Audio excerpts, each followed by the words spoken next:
योगी जी तस्वीर खेल रहे थे तो उन्होंने एक बात और कही कि उत्तर प्रदेश में ठोक कर कार्रवाई की जाएगी, ठोस कार्रवाई की जा रही है और अभी तक कोई मौत नहीं हुई है। मतलब कितनी हैरानी की बात है कि उत्तर प्रदेश के मुख्यमंत्री, सूबे के मुख्यमंत्री को यह राहत है कि अभी तक कोई मौत नहीं हुई है।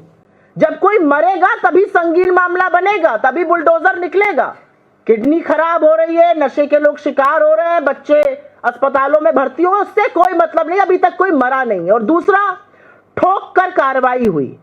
अब इस ठोक कर कार्रवाई पर जो लीपापोती हुई, पहले उसकी बात कर लेते हैं। कुछ छोटे मोटे लोगों को गिरफ्तार कर लिया गया, कुछ ट्रक बरामद कर लिए गए, कुछ गोडाउन पर छापे पड़ गए। आपको भनक भी नहीं लगी इसके बारे में? 5 साल में 500 करोड़ कमाने वाला शुभम जायसवाल, जब मामला सामने आया, प्रधानमंत्री के संसदीय क्षेत्र का व्यक्ति शुभम जायसवाल देश छोड़कर भाग गया और मुख्यमंत्री जी चुप्पी साध लेते हैं। मुझे तो लगता है ये बीजेपी की बड़ी अम्मा जो आरएसएस है, उन्होंने एक संस्कार दिया है जी बीजेपी को। उनका ये संस्कार है कि कितना भी बड़ा आरोप लग जाए, चाहे भ्रष्टाचार का हो, चाहे आतंकवादी घटना का हो, चाहे करप्शन का हो, चाहे स्वास्थ्य संबंधी हो, चाहे रेल दुर्घटना हो, सब कुछ कर लेना, मुंह पर ताला लगाने देना, लेकिन नैतिकता के आधार पर इस्तीफा मत देना। यूपी के उन्नाव का एक लड़का था, उसका नाम था आकाश। 17 साल की उम्र थी, परिवार का बड़ा लाडला था। उसे नशे की बड़ी बुरी लत लग गई। और नशा किस चीज का? कफ सिरप का। आसानी से पंसारी और पान की दुकान पर मिल रहा था उत्तर प्रदेश में, 40-45 रुपए में मिल जाता था। वो नशा करने लगा। पहले अपने पॉकेट मनी से करता था, फिर घर का छोटा छोटा सामान बेचना शुरू किया, फिर बहुत आदत पड़ गई तो मां के जेवर बेच दिए। जब घर पे थोड़ा पिटाई हुई तो चेन स्नैचिंग में लग गया। लेकिन ये नशे की आदत ऐसी उस कफ सिरप की लगी थी कि छूटती ही नहीं थी। घर वालों ने इलाज की भी बड़ी कोशिश की, जगहसाई हो रही थी, परिवार तबाह हो रहा था। लेकिन क्योंकि इतनी आसानी से और इतना सस्ता नशा मिल रहा था तो वो उस लत से बाहर नहीं आ पा रहा था। थोड़े दिनों को छोड़ देता था, फिर घर वापस आता था, गली से निकलते ही पान की दुकान पर आराम से कफ सिरप मिल जाती थी, फिर पीने लगता था। यह सिलसिला चलता रहा और फिर वो धीरे धीरे बीमार रहने लगा। अब लिवर और किडनी खराब हो गए, पेट में पानी भर गया है, परिवार तबाह है, परिवार परेशान है, लाखों रुपए इलाज में फूके जा चुके हैं और वो अभी भी नशे की इस लत से निकल नहीं पा रहा है। लेकिन ये जो कहानी है, ये सिर्फ आकाश की नहीं है।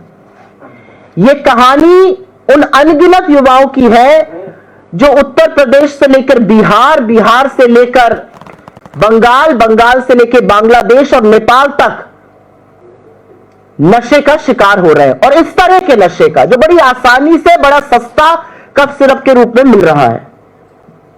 और क्योंकि चर्चा की शुरुआत हुई है और कफ सिरप की बात हो रही है, तो बात उत्तर प्रदेश से ही शुरू करनी पड़ेगी। उत्तर प्रदेश में कोडीन नाम की कफ सिरप धड़ल्ले से बिक रही है। क्या पंसारी, क्या पानवाला, हर जगह 40-45 रुपए में एक बोतल मिल रही है, जिससे लोग जबरदस्त नशे का शिकार हो रहे हैं। धड़ल्ले से यह बिजनेस चल रहा है, बच्चे इस लत का शिकार हो रहे हैं, लेकिन परिवार उजड़ते जा रहे हैं। और इसीलिए किसी भी तरह का एडिक्शन, किसी भी तरह की नशे की लत एक बहुत गंभीर विकराल समस्या है देश के सामने, और उस पर चर्चा जरूरी है। क्योंकि आज की तारीख में चाहे स्कूल के कैंपस हो, चाहे कॉलेज के कैंपस हो, चाहे सड़कों पर बड़ी आसानी से हर तरह का नशा, पहले चरस गांजे की बात होती थी, अफीम की बात होती थी, फिर सूखा नशा, केमिकल्स, अब कफ सिरप धड़ल्ले से बिक रहा है। और धड़ल्ले से यह गोरख धंधा उत्तर प्रदेश में फैल रहा है। उत्तर प्रदेश में इसका किंग पिन, जिस व्यक्ति ने, जो इसका मुख्य अभियुक्त है, वो शुभम जायसवाल नाम का एक आदमी है। वो प्रधानमंत्री नरेंद्र मोदी के संसदीय क्षेत्र वाराणसी से आता है। उसने 500 करोड़ रुपए पिछले 5 साल में कमाए और पिछले 5 साल में उसका ये गोरख धंधा ऐसा पनपा, ऐसा फूला कि उत्तर प्रदेश से बिहार, बिहार से बंगाल, बांग्लादेश, नेपाल तक ये फैला। और वो अकेला नहीं है। और उसकी मैं फोटो दिखाना चाहती हूं। पहले ये शुभम जायसवाल नाम के व्यक्ति हैं, प्रधानमंत्री के संसदीय क्षेत्र वाराणसी से आते हैं। जरा इनकी दूसरी फोटो भी दिखाइए। ये जिसके साथ बैठे हैं इन पर अभी जरूर चर्चा करूंगी। धनंजय सिंह इन महानुभाव का नाम है। अगली फोटो दिखाइए। ये जो व्यक्ति दो खड़े हुए हैं, एक इसमें से अमित सिंह टाटा है, एक आलोक सिपाही है।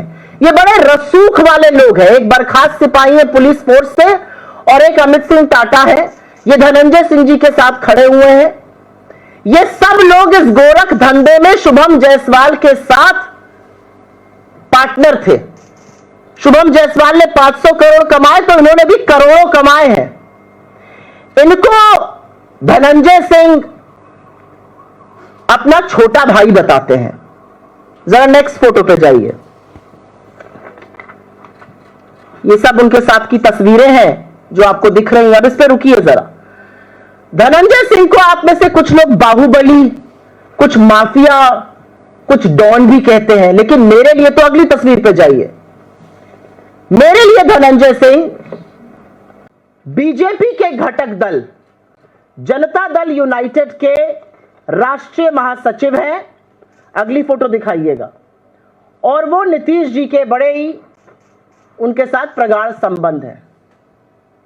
ये जनता दल यूनाइटेड के राष्ट्रीय महासचिव धनंजय जी, जिनके ऊपर विशेष कृपा उत्तर प्रदेश के मुख्यमंत्री योगी आदित्यनाथ जी की रहती है, बाहुबली, माफिया, डॉन और तमाम शब्दों से उनको आप और आपके साथी नवाजते हैं। मेरे लिए तो ये बीजेपी के घटक दल के राष्ट्रीय महासचिव हैं, जिन पर बड़ी कृपा बरसती है दिल्ली से लेकर लखनऊ तक।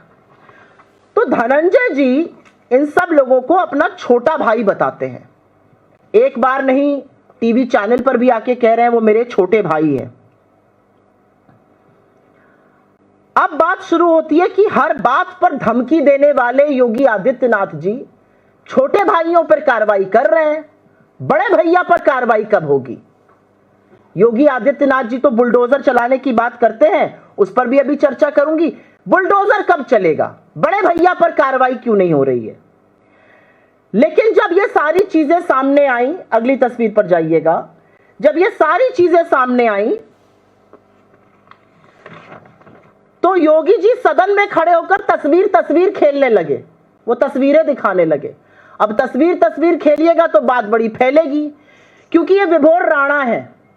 ये भी इस पूरे गोरख धंधे, इस पूरे स्कैम में शामिल है। तस्वीर देख लीजिए किसके साथ है। उत्तर प्रदेश के उप मुख्यमंत्री और स्वास्थ्य का जो कार्यभार संभालते हैं ब्रजेश पाठक जी के साथ। अगली तस्वीर जो है बीजेपी के राष्ट्रीय महासचिव अरुण सिंह जी के साथ है। तमाम अगली तस्वीरें हैं जो बीजेपी के तमाम नेताओं के साथ हैं। तस्वीरें दिखाते जाइए, कलई खुलती जाएगी। ये विभोर राणा जी हैं।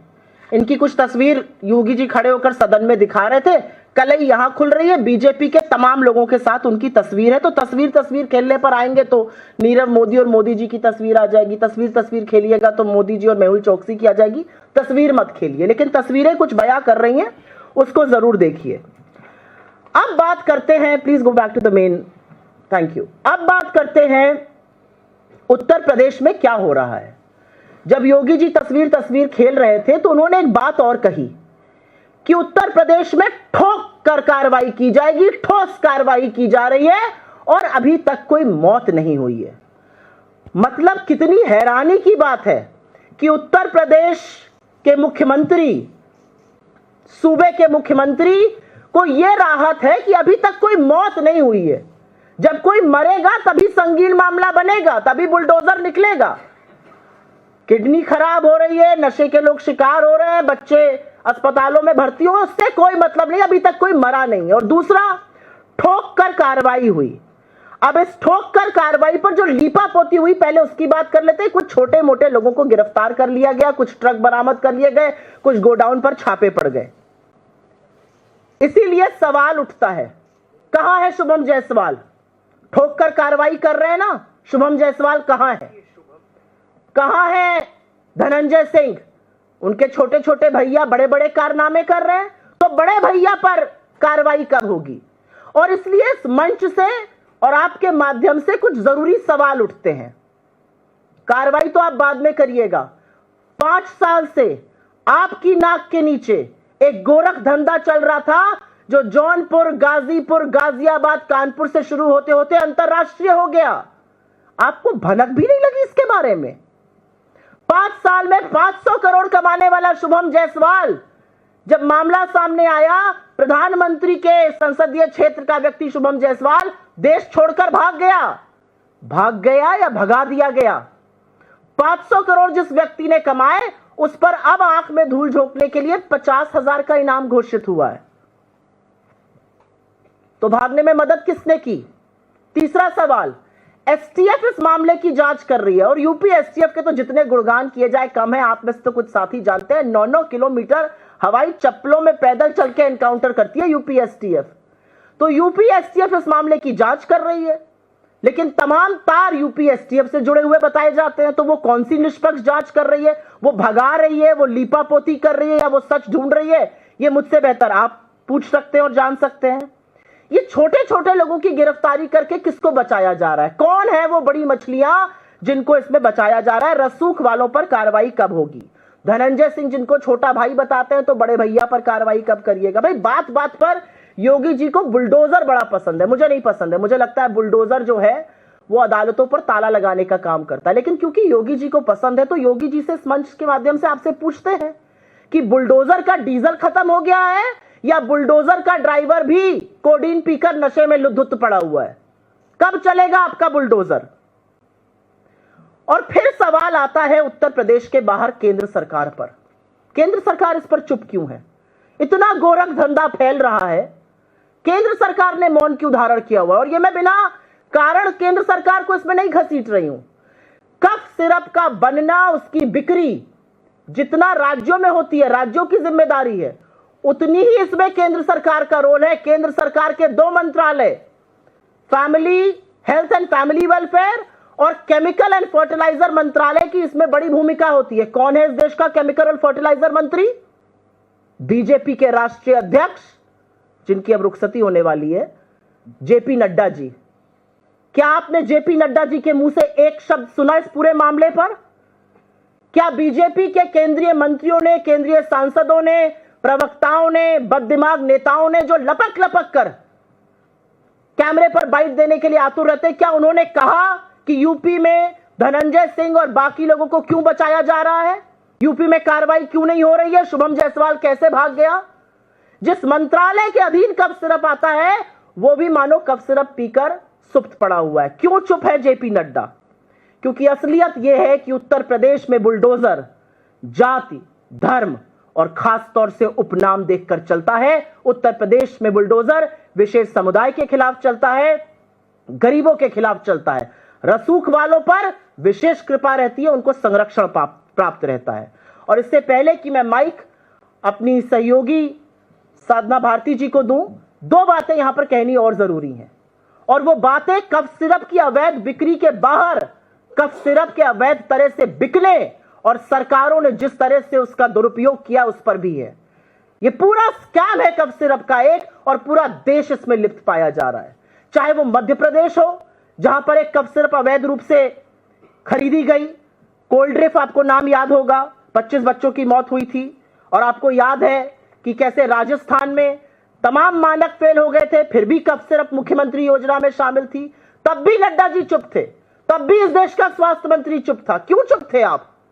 25 बच्चों की मध्य प्रदेश में मौत होती है, 9-9 बच्चों की राजस्थान में मौत होती है, आप चुप क्यों हैं? केंद्र सरकार चुप क्यों है? कार्रवाई कब होगी? और इस मामले में विस्तृत और जानकारी, मध्य प्रदेश, राजस्थान, कफ सिरप का जो प्रोक्योरमेंट हो रहा है अवैध तरीके से, जो पूरा स्कैम है, उसके बारे में आपको साधना भारती जी अब संबोधित करेंगी।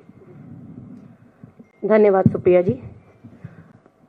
सभी आदरणीय पत्रकार बंधुओं, जैसा कि आदरणीय सुप्रिया जी ने सारी बात विस्तृत तौर पे रख दी है, मैं मध्य प्रदेश पर आना चाहूंगी। मैं शुरुआत करूंगी कि सही बात है, गूंगा बहरापन ओढ़े सिंहासन है और लूले लंगड़े संकल्पों का शासन है। और क्या ये नहीं कहा जाए कि कफ सिरप के कारण हो रही मौतों के कारण आज फूलों का आंगन लाशों की मंडी है? क्या ये मोदी, मोहन, भजन जी का ये पूरा अनुशासन का पूरा दौर शिखंडी है? और ये सवाल इसलिए जरूरी है, जी हाँ, ये मैं उसी मध्य प्रदेश की बात कर रही हूं जहां की बच्चों को HIV संक्रमित ब्लड दे दिया जाता है, पीड़ित बीमार बच्चों को। ये वही मध्य प्रदेश है जहां पर कि कफ सिरप से 2 दर्जन से अधिक बच्चों की मौतें हो जाती हैं। ये वही मध्य प्रदेश है जहां पर नवजात शिशुओं को चूहे कुतर देते हैं और बच्चों की मौत हो जाती है। ये वही मध्य प्रदेश है जहां पर कि आईसीयू में आग लगने के कारण एक नवजात शिशु उस आग की भेंट चढ़ जाता है। शर्मनाक है। और मुख्यमंत्री जी चुप्पी साध लेते हैं। मुझे तो लगता है ये बीजेपी की बड़ी अम्मा जो आरएसएस हैं, उन्होंने एक संस्कार दिया है जी बीजेपी को। उनका ये संस्कार है कि कितना भी बड़ा आरोप लग जाए, चाहे भ्रष्टाचार का हो, चाहे आतंकवादी घटना का हो, चाहे करप्शन का हो, चाहे स्वास्थ्य संबंधी हो, चाहे रेल दुर्घटना हो, सब कुछ कर लेना, मुंह पर ताला लगा देना, लेकिन नैतिकता के आधार पर इस्तीफा मत देना। और इसीलिए इसी प्रक्रिया को आगे बढ़ाते हुए मुख्यमंत्री वहां नजर आते हैं, मोहन यादव जी मध्य प्रदेश के अंदर, भजन जी नजर आते हैं राजस्थान में, और वहां के स्वास्थ्य मंत्री मध्य प्रदेश के वो तो और ही ज्यादा महान व्यक्ति हैं। जब छिंदवाड़ा के अंदर ये घटना घटी, जब बच्चे कफ सिरप के कारण मृत्यु हुई बच्चों की, उन्हें देखने तक के लिए नहीं गए जब तक कांग्रेस के आदरणीय जीतू पटवारी जी के नेतृत्व में कांग्रेस कमेटी ने वहां सड़कों पर उतरकर विरोध नहीं किया, जब तक उन्होंने आकर प्रेस वार्ता नहीं की, जब तक उनसे मांग नहीं की कि उठिए, जागिए, आंखें खोलिए और मुंह खोलिए, कानों में सरसों का तेल डाल के जनता की आवाज सुनिए, तब तक मुख्यमंत्री और स्वास्थ्य मंत्री आगे नहीं है। मुझे लगता है ये शर्मनाक है। और मैं ये जरूर कहना चाहूंगी कि डॉक्टरों के मुताबिक ये बात है कि जो सिरप के अंदर जो जहरीले केमिकल हैं, जिनकी तादाद कम होनी चाहिए, वो 48% से भी ज्यादा है, जिन पर WHO के द्वारा भी प्रतिबंध लगाया गया है, तो उनको सरकारी टेंडर कैसे दोबारा मिल जाता है नया? ये बहुत बड़ा प्रश्न है। तो हम तो लगातार ये प्रश्न उठाएंगे। और मध्य प्रदेश के अंदर बहुत ही विचलित करने वाली एक और जानकारी प्राप्त हुई कि छतरपुर के एक जिला अस्पताल में मात्र 8 महीनों के अंदर 409 बच्चों की मौतें हुई। ये क्या चल रहा है भाई मध्य प्रदेश के अंदर, राजस्थान के अंदर, कहीं जम्मू कश्मीर में भी कफ सिरप से बच्चों की मौतें हुई। तो हमारी तो एक ही मांग है कि सबसे पहले तो इस पर या तो एक सेवारत या सेवानिवृत्त कोई भी एक, जो चाहे सुप्रीम कोर्ट के जज हो, उनकी देखरेख में एक जांच कमेटी बिठाई जाए, न्यायिक आयोग के द्वारा जांच होनी चाहिए। और दूसरी बात कि भाई अब बहुत हो गई बतौलेबाजी, ये ढोंग ढकोसला बहुत कर लिया आप लोगों ने। और जब स्वास्थ्य का विभाग ही जब वेंटिलेटर पर है, तो ये तो हमारी मांग है कि सबसे पहले तो देश के केंद्रीय स्वास्थ्य मंत्री को भी इस्तीफा दे देना चाहिए। सुप्रिया जी की इतनी बातें सुनने के बाद तो मुझे लगता है अब तो शर्म आ ही जानी चाहिए। और अब इस्तीफा मांगते हैं हम केंद्रीय स्वास्थ्य मंत्री का ही, और मध्य प्रदेश के मैं स्वास्थ्य मंत्री का इस्तीफा मांगना चाहती हूँ। आपके माध्यम से जनता तक हम पहुंचाना चाहते हैं। और इसकी जांच की भी हम मांग करते हैं कि इसकी जांच होनी चाहिए। इस तरीके की दर्दनाक हृदय विदारक घटनाएं सामने आती हैं, उसके बाद भी इस सरकार के कान पर अगर जू नहीं रेंगता है, तो मुझे लगता है इससे शर्मनाक बात और कुछ नहीं हो सकती। और मैं मीडिया से भी एक दरख्वास्त जरूर करना चाहूंगी कि बार बार मुद्दों से ध्यान भटकाने के लिए हिंदू मुस्लिम डिबेट्स बहुत हो गई। ये मामला राजनीतिक मामला नहीं है। अगर बच्चों की मृत्यु हो रही है और कफ सिरप लेकर अगर मृत्यु हो जाती है, तो मुझे लगा मृत्यु नहीं है, ये गैर इरादतन हत्याएं हैं ये सरकार की तरफ से। और इस पर कम से कम चर्चाएं कीजिए, इन मुद्दों पर चर्चाएं होनी चाहिए। जनता के मुद्दे हैं, देश में बच्चों की मौतें हो रही हैं, इससे और गंभीर मामला क्या हो सकता है? तो मेरा यही निवेदन है और इसी निवेदन के साथ मैं आपके सवालों को आमंत्रित करती हूँ। नेशनल दस्तक की आपसे गुजारिश है कि अगर इसको बचाना चाहते हैं तो नेशनल दस्तक को सब्सक्राइब करने के लिए रेड कलर के सब्सक्राइब बटन को दबाएं, फिर बेल आइकन की घंटी दबाएं। नेशनल दस्तक को बचाने के लिए बहुत जरूरी है कि हर खबर को शेयर करें, लाइक करें, कमेंट जरूर करें।